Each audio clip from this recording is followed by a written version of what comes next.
I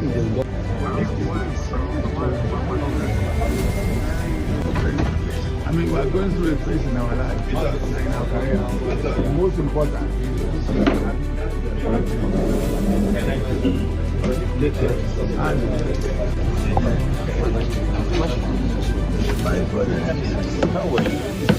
I hope we're still on track. Absolutely. Please. Absolutely. Yes. Absolutely. Please. Please.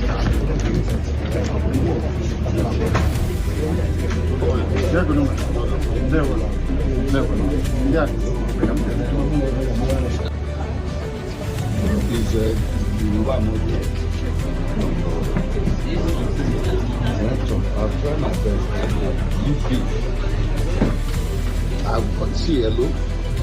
You see, when you come to don't say anything. You see, if you just wait and observe, relatively fast, those people are taking it.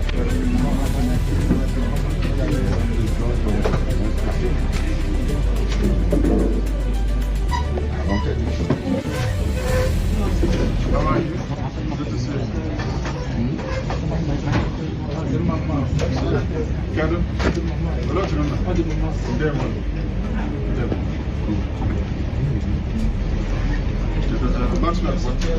Hello,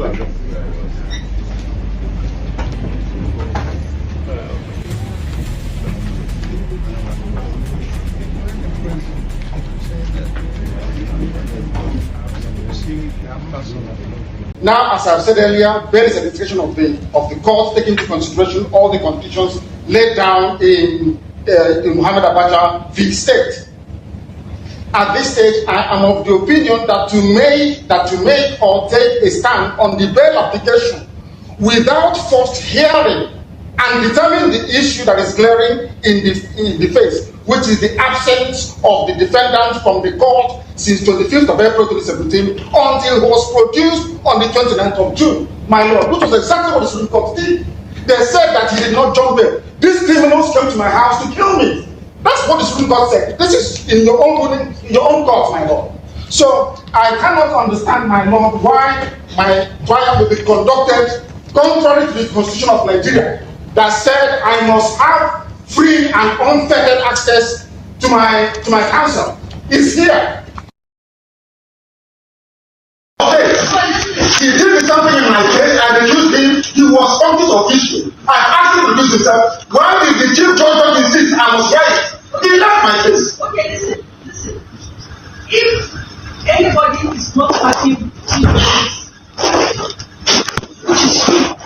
yes, then you need to go and no, I cannot. Because I have a court order. You have refused yourself. I have a court order. Anybody who disagrees with this order of court, go to appeal court. That's what you tell me all the time. You are from this official. You cannot preside over this case number again. Not in this life. You cannot. Not now, not tomorrow, not ever. I don't know here cannot force this court to preside on my case. You cannot. Not today, not till forever. You are recused and you stand recused. Tell the chief judge, Nnamdi Kanu said, go on appeal. I recused him from my case. The state recused Justice Adema from my case. I did not insist Adema must hear my case. I never insisted. So why must you insist to hear my case? I don't want you in my case. I don't need you in my case. You are biased. You are biased. You cannot be in my case. I don't want you to do the right thing. A chairman of the board of directors constitution of resume propriety. Nowhere in the world such nonsense law. You cannot be hobnobbing with lawyers, hobnobbing with justices, and you're proceeding a case. It's shameful. Absolutely shameful. Shameful. This is a record of law. This is a shrine to injustice. And I will not subject myself to it. You stand recused and you must take my case. You cannot write me. I'm exactly like my lord. I accidentally applied for a legal trial of the defendant. My lord, this man is not paying attention. There is an order of recusal, and he's a senior advocate for goodness sake. There's an order of recusal. Is that not the rule of law? The law says if you disagree with this, you go and appeal. You are a grown-up man. Because of 300 million, you're behaving like a child. Go and appeal. Because of money you're paying you from ATM's office, you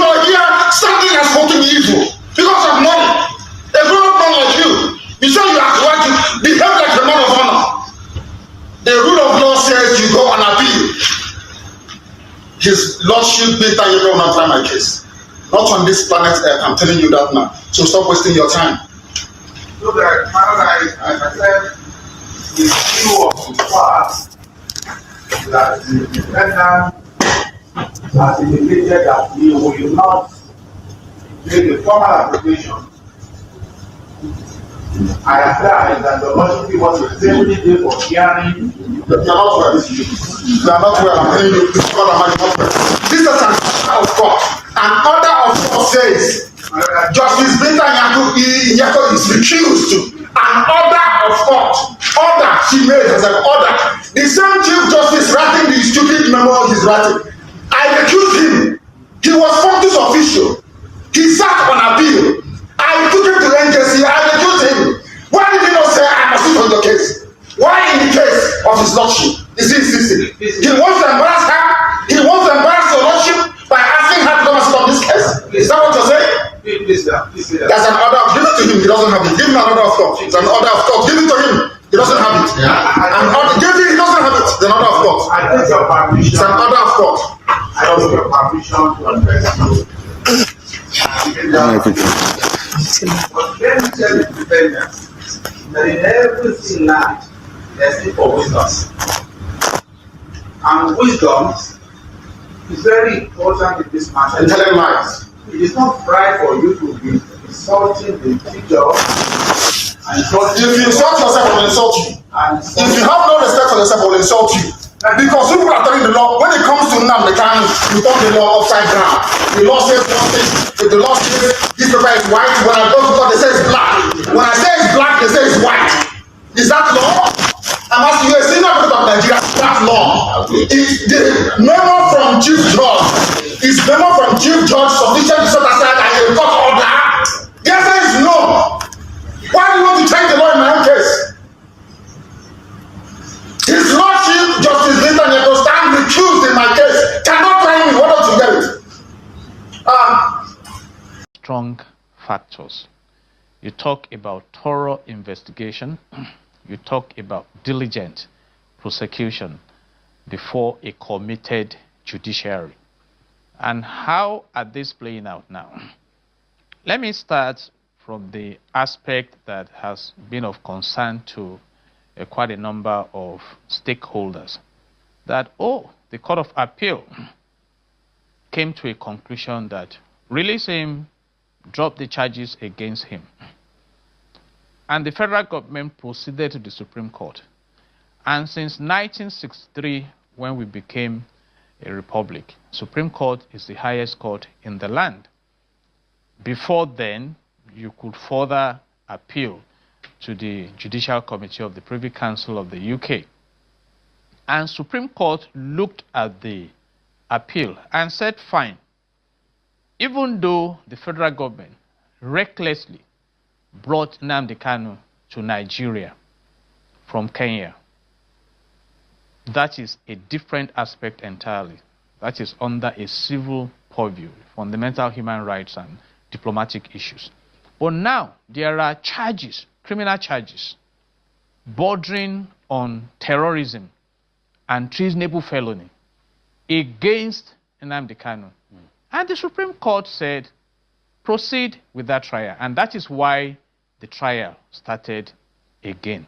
And now, when you are arraigned and you are confronted with the charges, you have either of two options: to plead guilty, which fast tracks the whole process, or to claim that you are not guilty. So he pleaded not guilty. So he subscribed to prosecution. And to summarize, the prosecution came to their own conclusion after calling 5 witnesses that there is a case to answer here, And when you come to that point, there is also another option. Nnamdi Kanu's legal team now submitted a no case to answer address to the court, which the court did not allow. The court said, no, we cannot allow this because you have a case to answer. Now, you have 6 days from the 23rd of October to open your defense, you see. And that is why, if you notice, I think it was on the 20th that the protest came up and everything. But the judiciary is not subject to protest. You know what I mean? It's a different procedure entirely. So the protest may be perceived as being sensitive. Breaking news. Nnamdi Kanu refuses to enter his defense, withdraws the list of 23-man witnesses he earlier submitted, as he insists he has no case to answer. Hear the news in details. Wonderful people of Biafra, lovers of freedom all over the world, you are welcome once again to Biafra Unite channel/television this very moment. Today's date is 27th of October 2025, and I have breaking information for every one of you listening to my voice right now from wherever you are all over the world. Dear friends and lovers of freedom, I want you to pay very good attention to this very news, because it's very, very important. I can assure you, my people.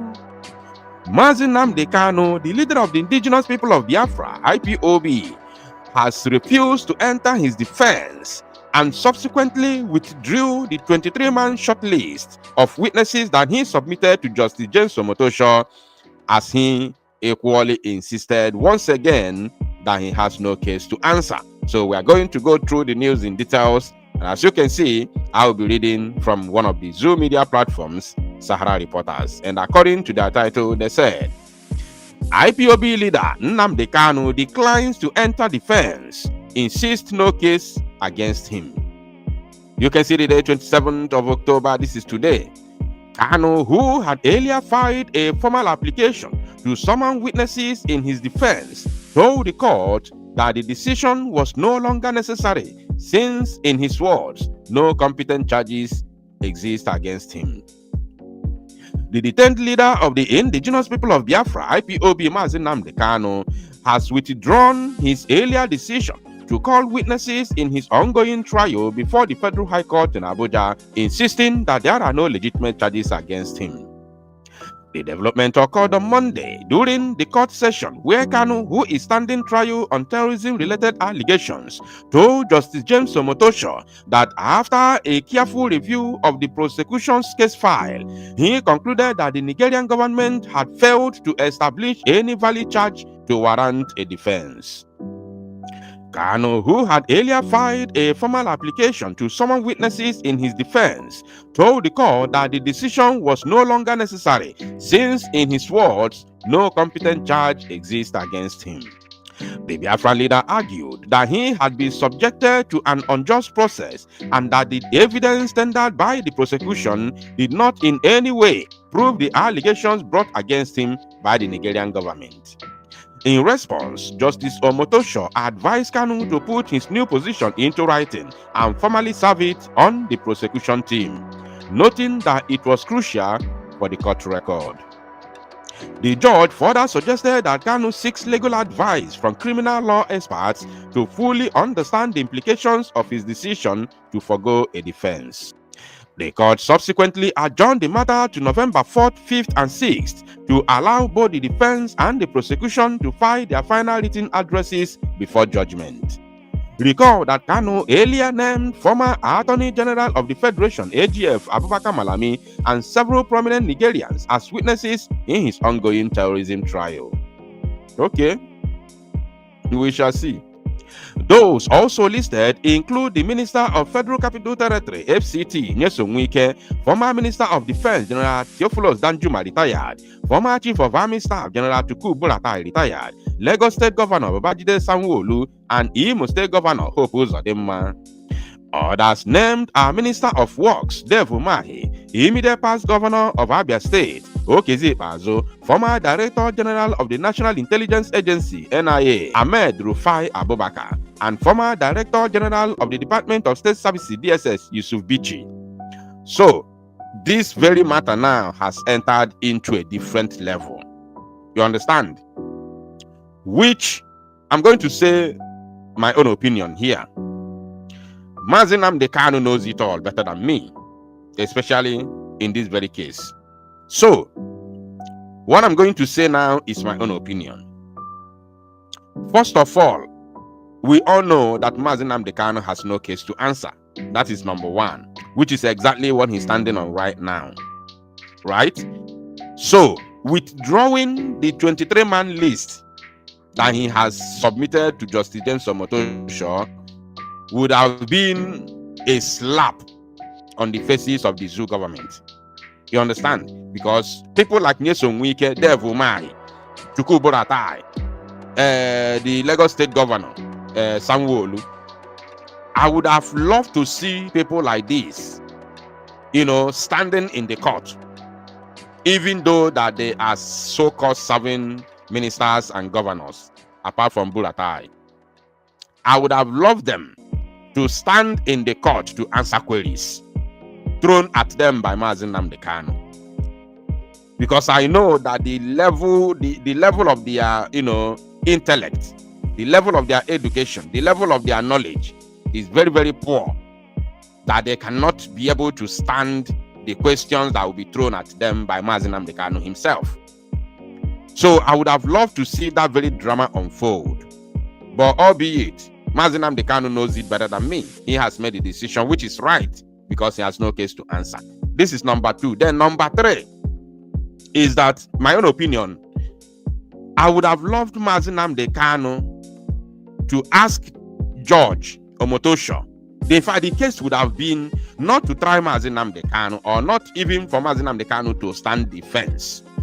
You understand?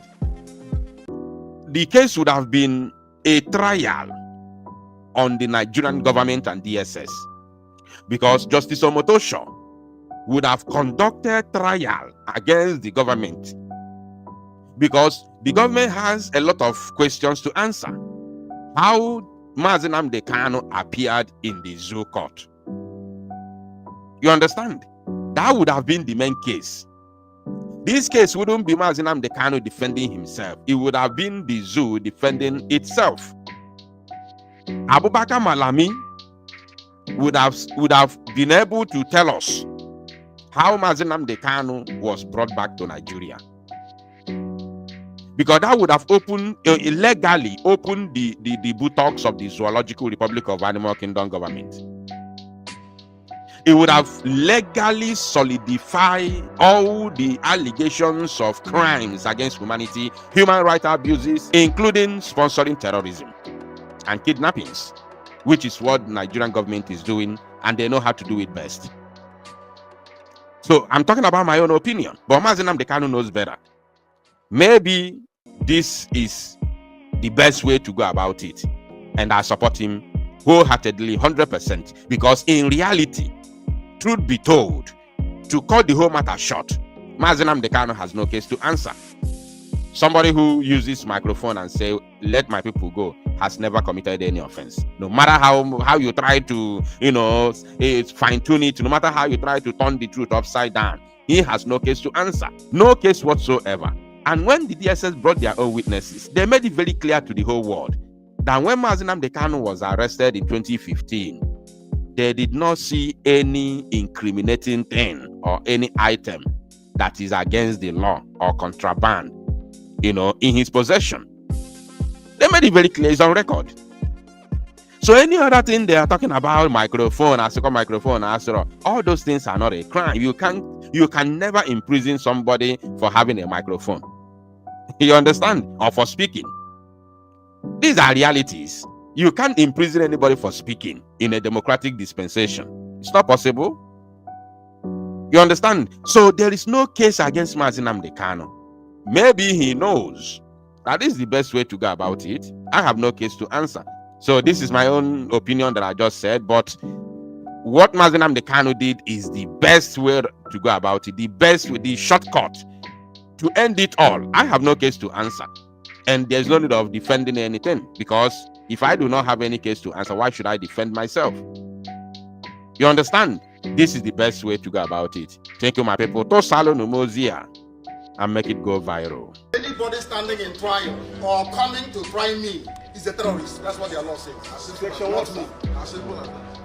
Section 2, subsection 3F of Terrorism Prevention and Prohibition Act. That's what it says. Any court considered to try me is committing an act of terrorism. Yes. Very clear. You cannot violate a treaty that Nigeria entered into and then come to try that very person. Is not done anywhere in the world. So you must be aware of that. So that is why there is all these ridiculous delays. That is what Supreme Court said. I did not jump bail. My home was invaded. They came to kill me and I survived.